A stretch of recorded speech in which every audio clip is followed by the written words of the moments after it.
Years from now, we'll look back on 2025 and it will be remembered as the year of TV. What's going on, guys? I'm Chris and welcome back to another video. So today I have a tier list ranking of all the big 2025 shows that are coming out based on my excitement. I know I already did a top 10 most anticipated TV shows for the year video, but after making that and seeing some of the comments, people were like, you should do a tier list for all the TV shows because there were a lot that I wasn't able to talk about. And so I've assembled about 25 or so shows on this tier list.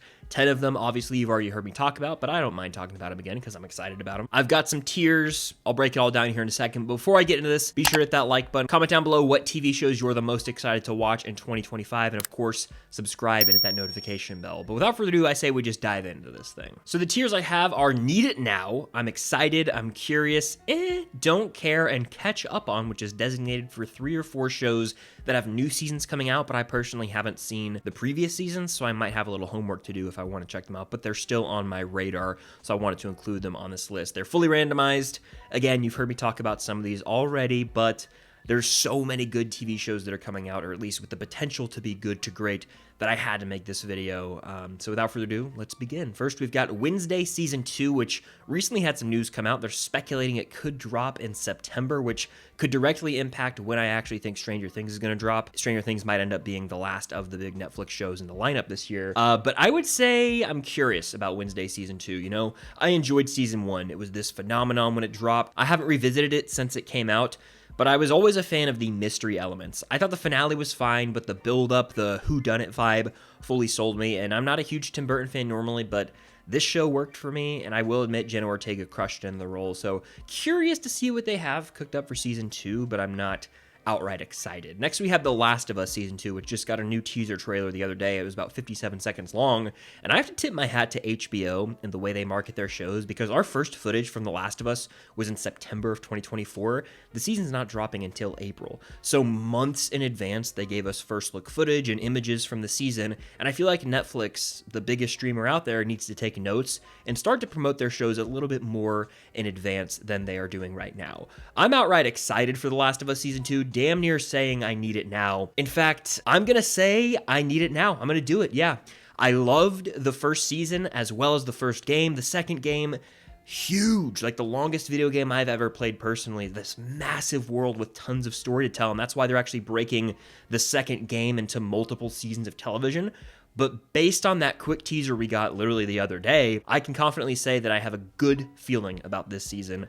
It's going to piss a lot of people off who are unaware of what happens in the game, and I'm just kind of here for it. I mean, I'm ready to see what the public reaction is going to be, but I'm most intrigued to see how they handle certain elements from the game, specifically the character of Abby.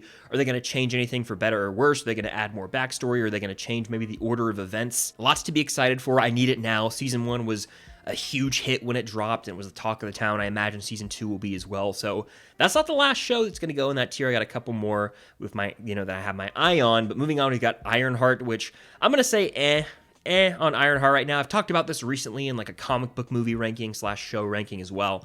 So you guys know how I feel. I mean, Ironheart has been filmed years ago. I want to say they filmed in 2022 or something like that. So it's kind of just been on hiatus. We don't really know what the status is, but this was supposed to come out years ago, I think in 2023, so it's just been pushed and pushed. It's the result of Marvel sort of being greenlight happy, where they got a bunch of shows out in 2021, and they were like, hey, let's keep this going, and so they were going to put out like 5 to 6 shows a year, which is just an insane amount. And so Ironheart, the character, Riri Williams, stole the show in Wakanda Forever at certain moments, but at this point in time, I'm not sure I care as much as I once would have had this show dropped, right off the momentum of Wakanda Forever. So, I don't know. The production of the show, if you follow it, it's a little suspect to me. So, hard to get too excited for that one. But next we have Andor Season 2, which I need now. I'm actually going to put this over The Last of Us. The reason being, Andor Season 1 is maybe the best Star Wars content we've gotten post prequel trilogy. If someone were to say that, I would not argue with them, because there is a clear argument to be had there.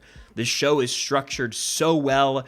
It reminds me of the Clone Wars, where you've got 3 to 4 episodes that make up an arc, and, you know, that's just the case with Andor. You got a couple batches of episodes that sort of make up one main story arc. My favorite was with Kino Loy and the Prison Break, which was like right in the middle to back of the season. Riveting stuff. And every finale of those little arcs that I'm mentioning had such great payoff, from the heist to the prison break to the uprising in the streets in the finale. Like, this show handled the drama so well. There was payoff in every little finale that we got, and it really is adding so much depth to Cassian as a character. Someone from Rogue One who I never thought I would have a real reason to care about. Well, he's about to have 24 episodes of a TV show that are really going to sell you on him. So this is just what Star Wars should be. It's detached from the Skywalker saga for the better. I'm kind of at that point where we don't need to dabble in that timeline. Technically, it takes place, you know, before A New Hope, right before Rogue One, but this is all about street-level Star Wars and people really buying into the rebellion, because this show really shows how evil and almost unbeatable the Empire seems. Like, the rebellion just seems so tiny, like a little speck of dirt in the Empire's eyes in this show, but there's some special things going on behind the scenes here that are obviously going to lead to the events of the original trilogy, Rogue One, so very much looking forward to what they have cooked up for Season 2. Next, we have Marvel Zombies. I don't care about this show. This is the result of a What If episode that was about zombies.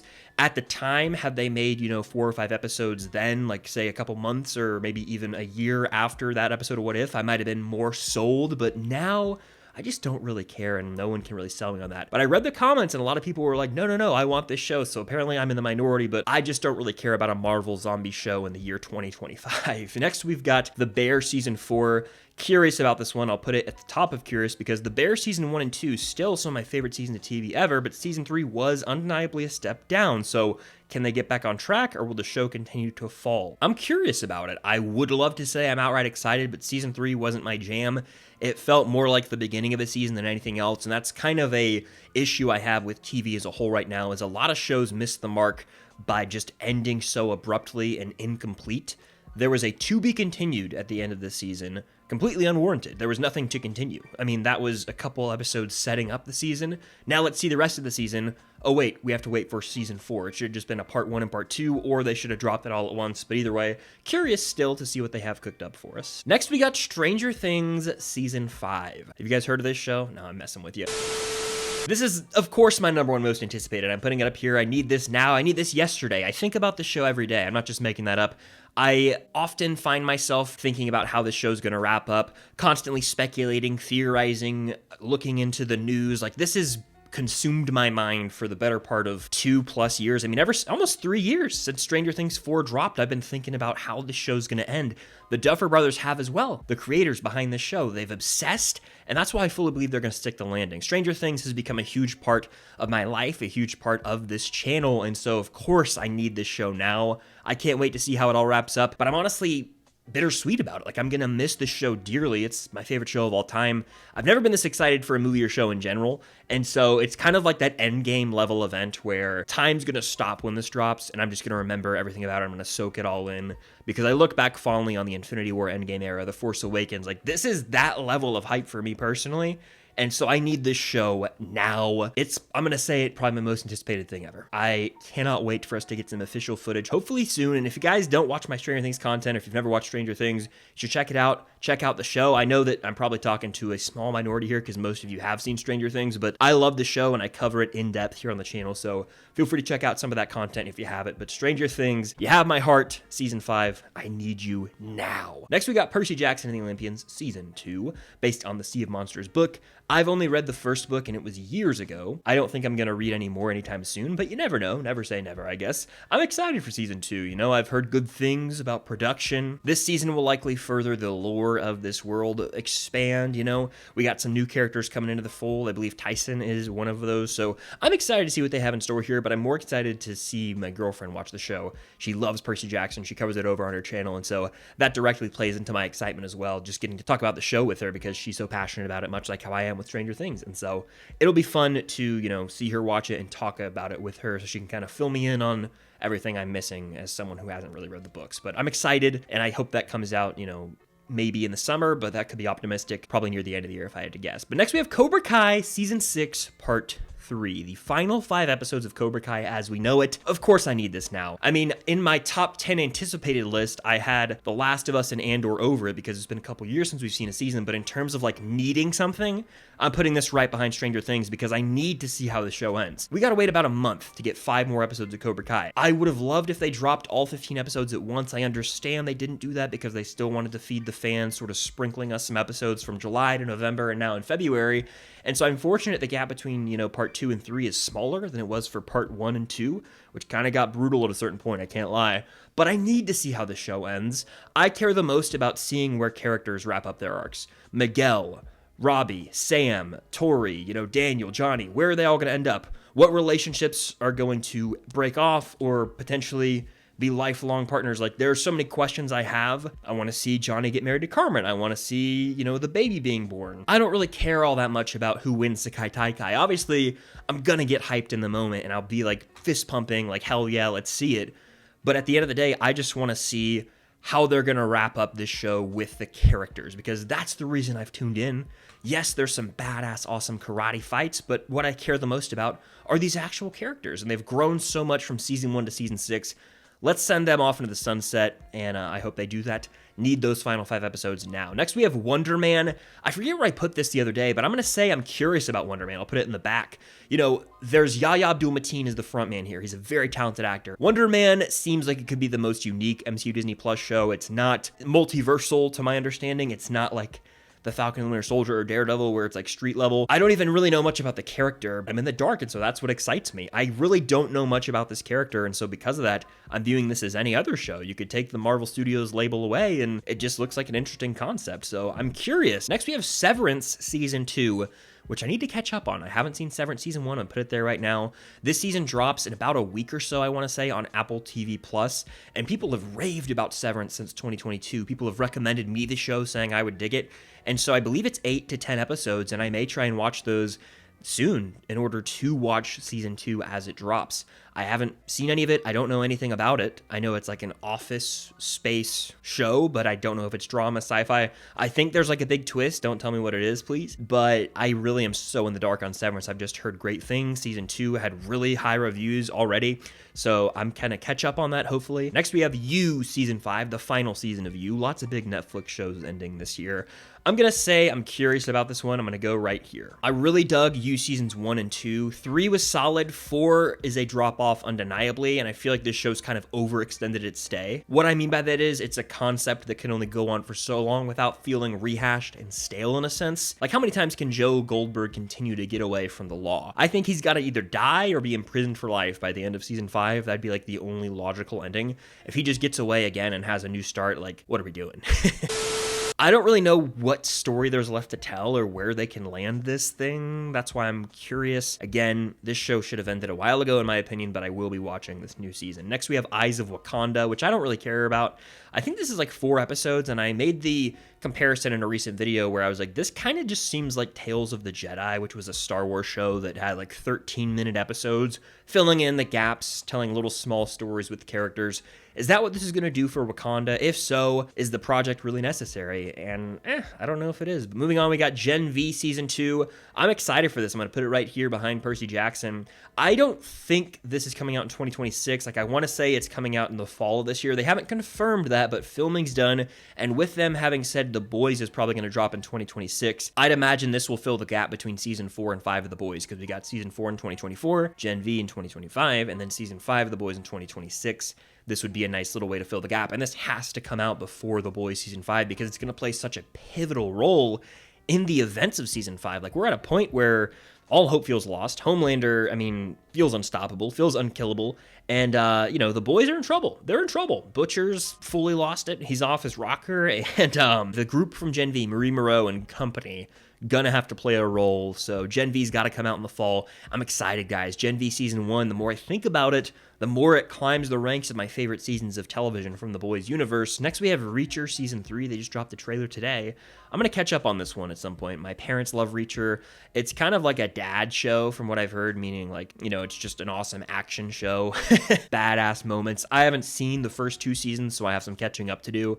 I would like to. I think the new season comes out late February, but I haven't seen it. It's just one of the big shows coming out that's on my radar, so I'm putting it in that catch-up on tier. But next we've got Peacemaker Season 2. In James Gunn we trust, baby. I'm honestly gonna go excited. I'm gonna say back of excited right now. Peacemaker Season 1, very enjoyable television. Took a character from the Suicide Squad movie who was a complete ass and really unlikable and humanized him. Gave him almost a tragic backstory in a sense. And in classic James Gunn style, had some raunchy jokes, some over-the-top violence, but still had a lot of heart at the end of the day. Very excited to see what they have in store for Season 2. The real question is, what will the new dance number be for the opening? Because I've heard James Gunn say they're doing a new opening credits dance number. Can it top Season 1? Let me know what you think down below. Next, we got Squid Game Season 3, the final season, or as I like to call it, Squid Game Season 2 Part 2. It's what it should have just been, because this season, the second season of Squid Game that just came out, was just half a season of TV. And from what I've read up on, the plan was to just have a long second season, but it got to the point of being so big in scale that they had to cut it in half. Netflix mandated that, I guess. So the next 7 or however many episodes are going to come out at some point this year. I'm excited, honestly. I am. I'm going to put it right here.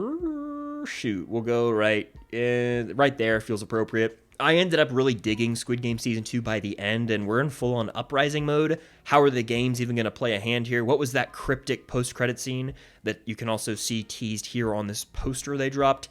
Lots of questions. How are they going to end this thing? I don't know, but we're in full-on revolution mode, and I'm excited to see what chaos could ensue. But next we have A Knight of the Seven Kingdoms.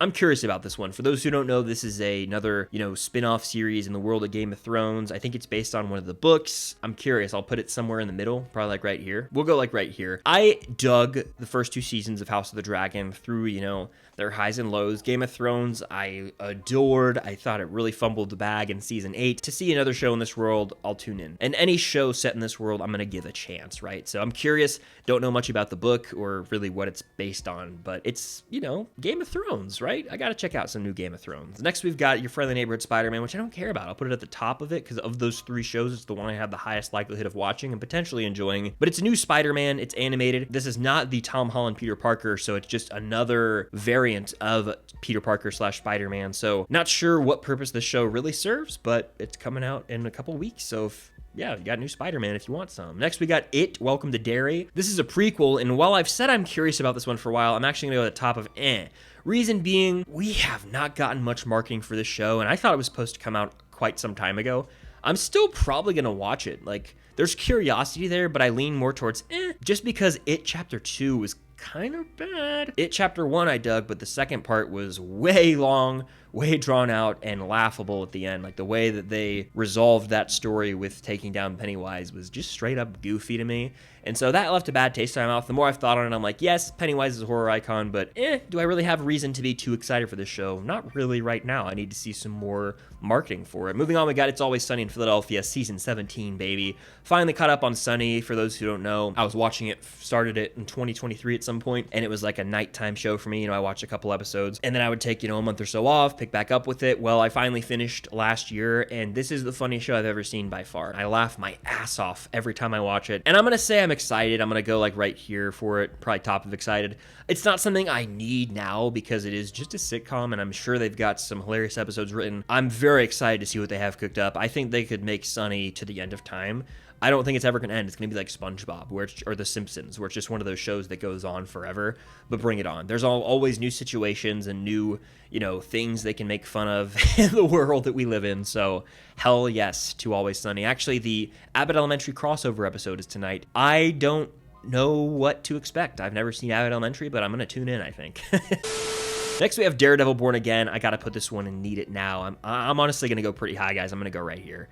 The reason being is we need to see the return of Daredevil on television. We've got him in She-Hulk. It wasn't really Daredevil. We got him in No Way Home. Very quick cameo. We need to see the original Daredevil show from Netflix back, and this is basically that. It's going to function as Season 4. Bernthal's back as the Punisher. Carrot and Foggy are back. You've got D'Onofrio's Kingpin back, and it looks like Daredevil and Kingpin are going to have to work together in a sense to take down a greater threat. Bring it on. I hope it's dark. I hope it's gritty. I hope it captures the tone and feel of that original Netflix show. But more importantly, I hope it does a great job of establishing this street level side of the MCU. And it's just a win for MCU on Disney Plus because a lot of those shows have missed the mark and audiences have kind of checked out. This needs to be a win, needs to win people back in, but above all else, just give us damn good Daredevil, guys. That's what we need. It's what we deserve. Very pumped. Next, we've got Alien Earth. This is a prequel. I think it's actually set before Alien. I'm curious about this one. I'll go pretty high and curious. I'll go like right here, probably, honestly, at the top. There's a quick teaser out there. We don't know much about it, but I'm interested to see where this fits in with the story. How does it tackle xenomorphs? Does it attempt to expand the lore and mythology of xenomorphs? Will it potentially retcon things from the first two films or later on? No idea what to expect. That's why I'm curious. I can't say I'm excited. I'm more curious than anything. I'll always watch a new Alien project. This past year, I really caught up with the Alien franchise fully, and I've kind of embraced it. So it's one of those franchises moving forward. I'll be sat for a new project, but I'm curious about this one. Next, we have Slow Horses. This is one I got to catch up on. I'll put it right here. My parents also love this show. I've heard great things. Gary Oldman gets nominated like annually for his performance. I believe each season's only 6 episodes. They're like 45 minutes long. The 5th season comes out this year. That's what I would need to catch up for. So I don't only have to watch 24 episodes of TV, all eps under an hour. Sounds like I could do it. I don't really know what the show's even about. I just know that it's acclaimed by many, and I think it's a sort of spy show, but even then, what do I know? And rounding out this list, I've got Invincible Season 3, which I should technically put in the catch up on tier because I do need to catch up for it. So I'm going to put it at the top of that because it is priority number 1 for me. I've seen the first season, haven't watched it since 2021.